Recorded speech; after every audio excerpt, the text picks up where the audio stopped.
Për një periudhë 3 mujore në liçenin e Shkodrës do të jetë ndaluar dhe i kufizuar peshkimi me qëllim mbrojtjen e disa specieve gjatë sezonit të shumimit dhe garantimin e qëndrueshmërisë së burimeve ujore. Sipas urdhrit të Ministrisë së Bujqësisë, gjatë muajit prill është ndaluar peshkimi me çfarëdo lloj mjeti dhe metode i specieve të krapit.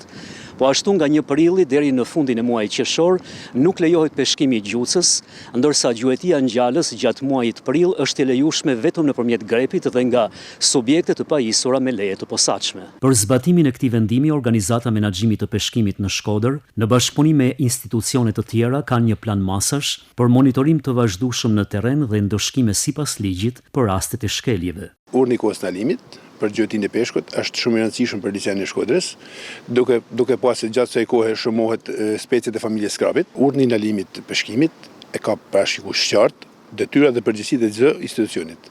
Pra, për Organizatën e Menaxhimit të Peshkimit është bashkëpunimi me gjitha strukturat vendore, duke filluar te inspektorat e peshkimit, te bashkia, te policia kufitare, me gjitha sektorat. Si në liçen ashtu edhe në treg. Edhe në nxehtësimi i peshkatarëve ka ardhur të rrit, se e shohin edhe ata vetë se janë pjesë e rëndësishme e liçenit Shkodrës. Gjatë 3 dekadave të fundit, peshkimi pa kriter dhe me mjete e metoda të kundraligjshme është kthyer në një nga kërcënimet kryesore për resurset peshkore në liçenin e Shkodrës dhe lumin Buna.